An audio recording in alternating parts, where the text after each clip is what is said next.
السلام عليكم ورحمة الله تعالى وبركاته. إذا مرحبا بكم في هذا الفيديو. إن شاء الله غنطلعوا على البلاغ ديال السي دي تي بخصوص الخلاصات ديال اللقاء مع وزارة التربية الوطنية بتاريخ الخميس 9 يناير 2025.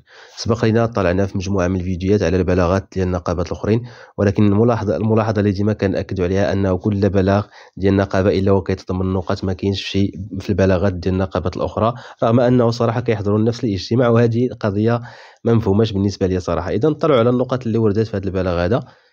في اطار استكمال النقاش حول الحركات الانتقاليه، اجتمعت اللجنه المشتركه صباح يوم الخميس 9 يناير 2025 بمقر الوزاره بحضور الكاتب العام للوزاره والنقابات الخمس الاكثر تمثيليه، حيث تداول اللقاء في جدول اعماله اضافه للحركات الانتقاليه مختلف قرارات ومقررات التكوين الخاصه بعدد من الفئات، بما فيها المستشارون في التوجيه والتخطيط التربوي والممولون وحاملو الشهادات والمكلفون خارج سلكهم الأصلي.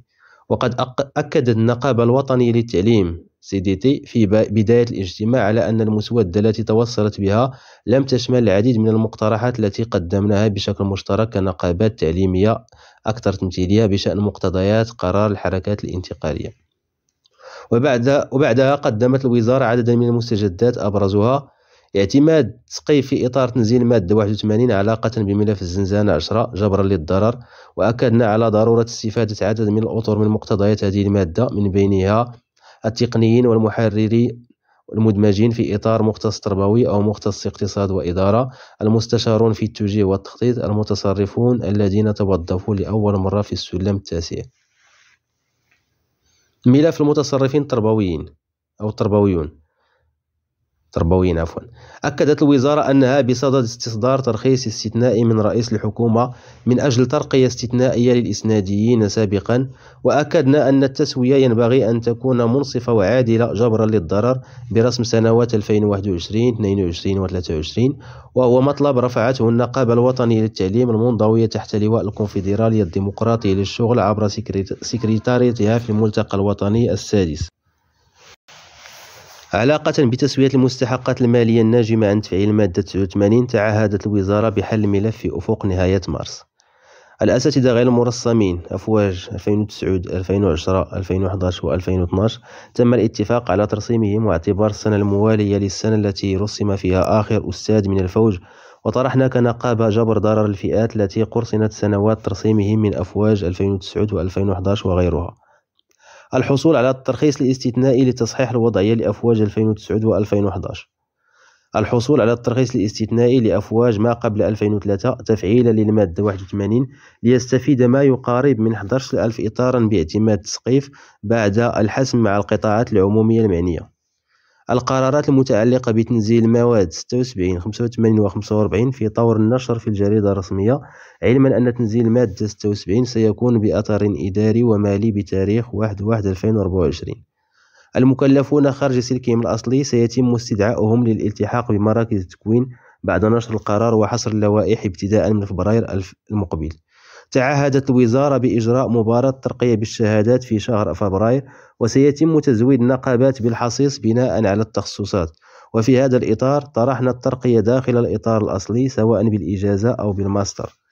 بالنسبة لمباراة الدكاترة، أكدت الوزارة أن عدد اللجان فاق 285 لجنة علمية، أما عدد الطلبات فتجاوز 18,000 طلبا، قدمها 7,500 مترشحة ومترشحا، وسيتم فتح منصة إلكترونية لتأكيد المشاركة والاختيار، وتم الاتفاق على عقد اجتماع خاص بهذه المباراة لبسط المعطيات والتداول في شبكة التنقيط. كما طرحت النقابة الوطنية للتعليم CDT في هذا اللقاء عدد من القضايا. موضوع ضحايا الانتهاكات الجسيمة لحقوق الإنسان في فترة ما يعرف بسنوات الرصاص، حيث طالبنا الوزارة بتفعيل مذكرة المجلس الوطني لحقوق الإنسان من أجل إنصاف هؤلاء الضحايا الذين حرموا من حقهم. هذا صراحة هذا المطلب هذا أول مرة نسمعوه في النقابات التعليمية. ما عرفوش الأمر كيهم فقط الأساتذة ولا المنتسبين للشأن التعليمي، أو لا كيهم الناس بصفة عامة. وهذا أمر صراحة استفهموا الا كان شي واحد الله يجزيكم بخير عنده شي معلومه حول هذا الامر هذا، حبذا انه يشير لي باش نستافدوا كاملين كما العاده في لي كومونتير. تسريع صرف تعويضات العالم القروي والمناطق النائية والصعبة. إعادة تأكيد على التعويض التكميلي لفئات المحرومة منه تنفيذا لاتفاقات دوجنبير 2023. ملف تغيير إطار في الثانوية التأهيلية لمهن الفندقة والسياحة، حيث بسطنا العديد من الإشكالات التي تحتاج إلى حلول عاجلة، من بينها تمكين الأساتذة الذين غيروا الإطار من التعويض التكميلي عن الإطار، معالجة التراجع عن تغيير الإطار إلى متصرف تربوي لعدد من أطر الإدارة التربوية بهذه المؤسسات. ونبهنا الوزارة لمشكل تغيير الإطار لعدد من المعنيين إلى متصرف التربية الوطنية في حين طلباتهم كانت تهم المتصرف التربوي. فيما يخص الأساتذة المكلفين خارج سلكهم الأصلي، طرحنا الاحتفاظ بالأقدمية في الدرجة الحالية للمعنيين.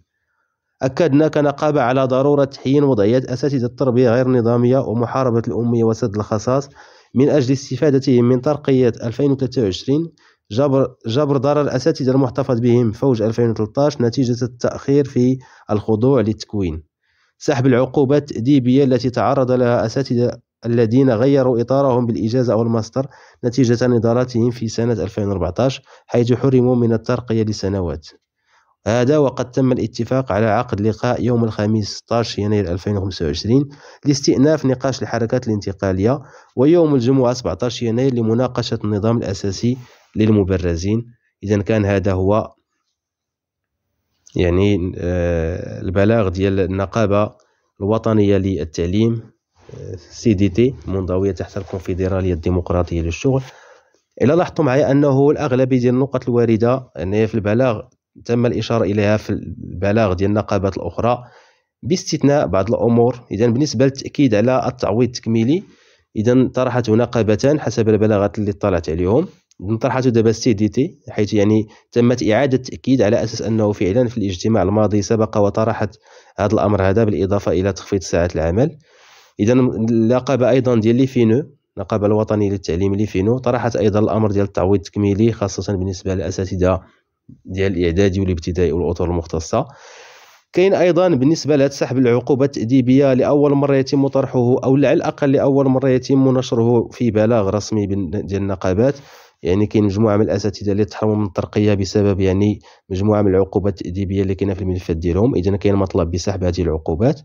كاين ايضا هاد الضحايا ديال الانتهاكات الجسيمه، اللي هو امر صراحه انا مازال ما فهمتوش واش كيتعلق الامر بالمنتسبين للجسم التعليمي اللي تنتهكت الحقوق ديالهم في السنوات الرصاص، لان صراحه كندوينا على السنوات ديال السبعينات اعتقد الثمانينات، اولا الامر يهم يعني واحد المطلب اللي هو عام. واعتقد انه لو كان عام سيكون من الاحرى انه يتم الطرح ديالو في الحوار المركزي مع الحكومه. دونك هادو هما يعني الخلاصه ديال الامور التي جرت في اللقاء بين وزارة التربية الوطنية والنقابات.